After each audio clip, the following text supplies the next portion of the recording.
আমাদের জন্য অন্তত একটু নিম কাঠ আনে। আর কি করবো আমরা, আর কি দেখাবো?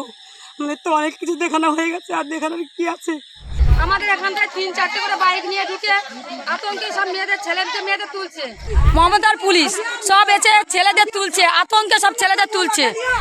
আমরা বাড়িতে ছিলাম, কটা সিভিক পুলিশ বা পুলিশরা এসে আমাদের এখানটায় 3-4টে করে বাইক নিয়ে ঢুকে আতঙ্কে সব মেয়েদের তুলছে। আমরা এই মুহূর্তে সবাই পাহারা দিচ্ছি। আমরা রাত্রে বাড়িতে ছিলাম, সেই মুহূর্তে কজন সিভিক পুলিশ তোরা ছদ্মবেশে, ওরা মুসলিম নয় নাই, মমতার পুলিশ সব এসে ছেলেদের তুলছে, আতঙ্কে সব ছেলেদের তুলছে। আমি ভাত খেয়ে দিয়ে বাথরুমে যাবো বলে বালতি নিয়ে বেরোচ্ছিলাম, দেখি 2-3টে বাইক যাচ্ছে।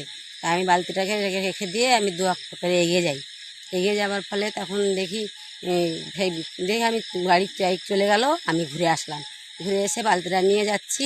তখন দেখছি আমাদের মধ্যে মেয়েদের বুকের কাপড় ধরে টেনে বাইকে চলে যাচ্ছে ছুটে।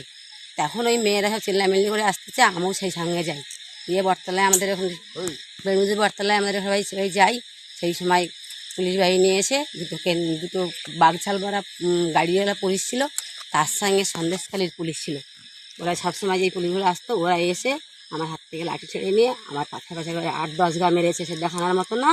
এইগুলো কি পুলিশ, মেয়ে পুলিশ হতে, সেটা তো ছেলে পুলিশ মারলো কী কারণে? আমাদের কি ন্যায্য অধিকারটা কি কেড়ে নেওয়ার জন্যে এতদিন কেড়ে নিয়েছিল, সেটা কি পারেনি বলে এখন কি ছেলে পুলিশ এসে মার খেতে হবে আমাদেরকে?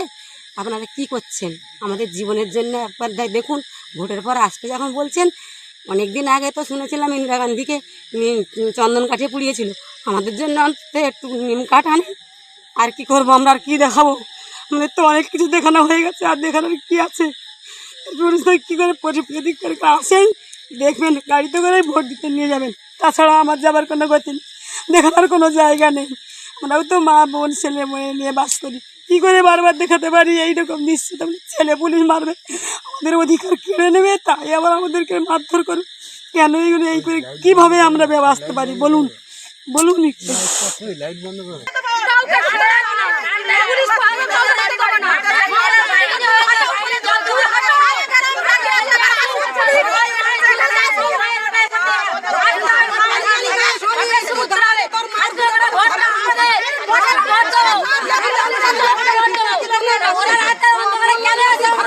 এক গাড়ি পুলিশ আসলো আর 4-5 গাড়ি তোমার ওই গুন্ডা বাহিনী আসলো। তাদের এরকম মুখে এরকম ভাবে কালো কাপড় বাঁধা আছে, এরকম ভাবে কালো কাপড় বাঁধা আছে, নেমেই মাত্র বাড়ি চালাচ্ছে। আর নোংরা ভাষা গালাগালি দিচ্ছে আমাদেরকে, বলছে কি তোদেরকে কাল ভোট দিতে দেবো না। আমাদের পাড়ায় সব পুলিশ যায় বাড়ি যাওয়ার পরে আমার ছেলেকে মেরেছে। এবারে বললো যে এখানে থাকবে না কেউ বলে, এবার বাড়ি সবাই ঢুকলো, ঢুকে সব দেখে এসে এইখানে সব পাড়ায় এসে সব গন্ডগোল পাগালো। রাত্রি তখন 10:30-11টা বাজে, তখন একদম পুলিশ এলো। পুলিশ এসে সবাইকে এখানে লাঠিচার্জ করছে। আমরা তো ভয়তে সবাই যে যার বাড়ির মধ্যে সব লুকোচ্ছি।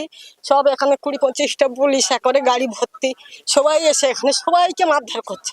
মানে যাকে পাচ্ছে, মহিলা লেডিস জেন্টস কাউকে বাদ দিচ্ছে না, হাতের মাথায় যাকে পাচ্ছে তাকে মানে মারছে।